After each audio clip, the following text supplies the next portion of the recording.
Abdasi versi Luhut ngotot Jokowi 3 periode. RH, istana main api sekalian aja seumur hidup. Kita juga kepentingannya adalah tadi Silatnas berharap semua teman-teman Bapak Presiden mengamini ajuan kita, usulan kita. Nah, mungkin ketika diamini ya rame Bu. Asosiasi desa, pemerintahan desa yang mau menyampaikan kebulatan tekad untuk mendukung Jokowi 3 periode yang untungnya dilarang oleh Luhut sendiri. Kira-kira begitu ya. Padahal ada versi lain yang lebih resmi, yang punya legalisasi, tapi kok pemerintahan mendatangi yang tidak legal ya, secara hukum paling tidak. Ada dua organisasi menggunakan nama yang sama, maka sesungguhnya berdasarkan undang-undang ormas itu tidak boleh, tidak diperbolehkan, dan harus yang legal lah yang kemudian diutamakan. Yang tidak legal harusnya dilarang menggunakan nama dan lambang yang sama. Setuju atau enggak isu presiden 3 periode dimunculin sekarang? Apa sih urgensinya, Pak? Ya urgensinya mungkin barangkali di masa-masa seperti ini sih menurutku kayak yang secara pribadi sih tidak setuju ya. bagi aku nggak penting. Nggak penting. itu baru wacana aja ya. Untuk saat ini sih tidak. Menurut saya sih belum ya, belum penting banget ya. Ya kita mengharapkan ya mungkin sabar dulu lah. Kayak bukan pengalihan sih, tapi bisa jadi pengalihan gitu nggak sih? Pengalihan ya. Isunya penting nggak penting gitu ya. Kita masih pandemi kan ya, jadi kalau bisa ya dibahas yang lain aja dulu lah. Kalau nanti ini bisa diamandemen, karena kan konstitusi kita itu bisa diamandemen, bukan harga mati, ya kan? Artinya saya akan minta Pak Joko Widodo untuk maju lagi. Kalaupun dirubah 3 periode kan bukan otomatis Pak Joko Widodo jadi presiden di 3 periode. Dia harus melalui proses pemilihan presiden dan akan ada lawannya juga. Pak Jokowi sudah bilang nggak mau, tidak Ya, berminat. Gini, kenapa dia tidak mau? Karena konstitusinya belum dirubah. Karena kan dia seorang presiden yang harus menjalankan konstitusi yang berlaku hari ini.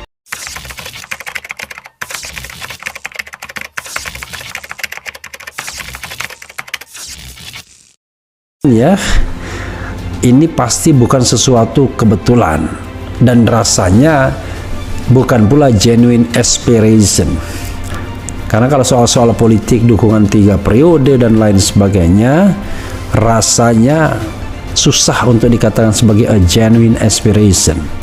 Jadi tetap ada ya orang-orang di lingkar kekuasaan pemerintahan Presiden Jokowi yang mengusahakan agar jabatan Presiden Jokowi bisa diperpanjang minimal 2 tahun ya dengan penundaan pemilu, atau 3 tahun perpanjangan masa jabatan, atau bisa 3 periode.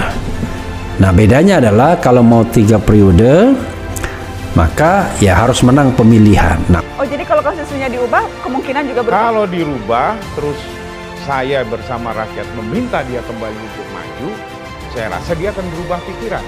Begitu ya? Karena hari ini saya lihat apa yang dilakukan Pak Joko Widodo di dalam menyelamatkan rakyatnya dan bangsa ini berjalan pada track yang benar. Abdasi versi Luhut ngotot Jokowi 3 periode. RH, istana main api sekalian aja seumur hidup. Pakar Hukum Tata Negara Refli Harun melontarkan kritik menohok pada Asosiasi Pemerintah Desa seluruh Indonesia usai dukung Jokowi 3 periode. Refli Harun tak habis pikir sikap Abdasi yang ikut-ikutan meramaikan wacana Jokowi 3 periode. Refli Harun menyebut tidak elok sekelas kepala desa terjun dalam politik praktis secara terang-terangan tentang wacana Jokowi 3 periode. Hal itu disampaikan dalam unggahannya di kanal YouTube pribadinya. Kenapa ya harus dipaksakan deklarasi seperti ini? Kenapa tidak sekalian saja deklarasi seumur hidup? Ujar Refli sambil tertawa. Dikutip dari channel YouTube Refli Harun pada Jumat 1 April 2022. Refli Harun menduga istana ada di balik munculnya wacana Jokowi 3 periode. Ia mengklaim berhembusnya wacana itu berbahaya bagi konstitusi negara. Kenapa wacana 3 periode ini muncul? Ya sederhana, karena istana mau bermain api, kata Refli Harun. Seperti diketahui sebelumnya, Ketua Umum Abdasi Suroto Wijaya deklarasi Jokowi 3 periode sebagai bentuk dukungan untuk Presiden Joko Widodo.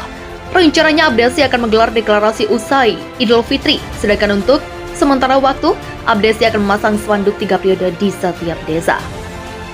Surtawijaya mengklaim seluruh kepala desa setuju dengan deklarasi Jokowi 3 periode. Apa yang kita inginkan, beliau kabulkan. Sekarang kita punya timbal balik. Beliau peduli sama kita, teman-teman sepakat 3 periode. Terang Surtawijaya.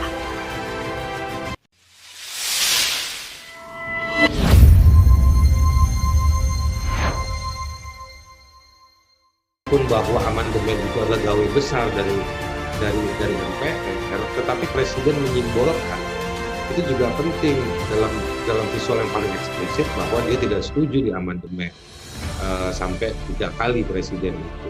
Nah makanya nggak cukup kalau Presiden bilang bahwa kalau Presiden bilang cuma di atas kalau MPR.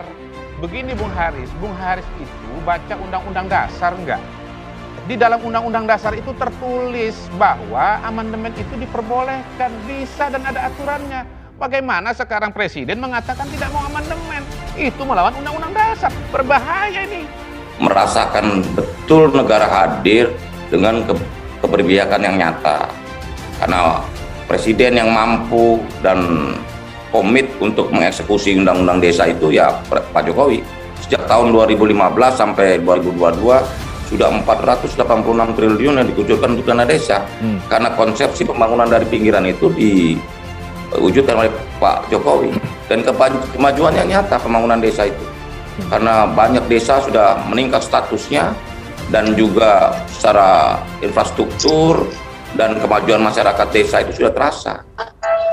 Karena itulah aspirasi atau keinginan dari pemerintah desa kita anggap sebagai itu aspirasi warga atau pemerintahan desa. Untuk menang pemilihan, ya tinggal jurus presidensial threshold saja dimainkan lagi agar cuma 2 calon yang mencalonkan diri.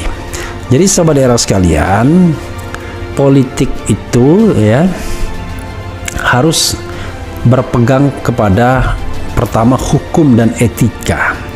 Hukumnya adalah konstitusi sebagai the highest, the supreme law of the land ya. Sementara etikanya adalah ya etika bagi negara-negara demokratis, etika bagi berpemerintahan yang demokratis, etika bagi ya pemerintahan yang katakanlah menghargai peradaban-peradaban dan praktik-praktik pemerintahan yang baik, good governance dan clean government. Pendukung utama Pak Jokowi, kita juga berpikir kalau misalnya 2024 suksesornya tidak satu haluan kan bisa berbahaya. Tidak bukan penerus program-program Pak Jokowi ini berbahaya juga buat kami, nanti pembangunan mundur lagi. Begitu loh. Jadi kami juga punya kepentingan bahwa suksesor Pak Jokowi itu harus sesuai arahan dan perintah Pak Jokowi. Begitu. Menurut saya sih seharusnya memang Pak Menteri tidak perlu meragukan kemampuan Presiden Indonesia atau pemimpin Indonesia selanjutnya gitu. Saya yakin pasti banyak yang setuju dan sehaluan dengan Pak Jokowi bila program-programnya baik dan bisa dilaksanakan. Jadi kalau ada premis-premis, wah nanti Indonesia rugi kalau pendukungnya tidak sesuai dengan Pak Jokowi, atau tadi katanya harus sesuai dengan instruksi Pak Jokowi pemimpin selanjutnya, nggak bisa begitu lah. Oke.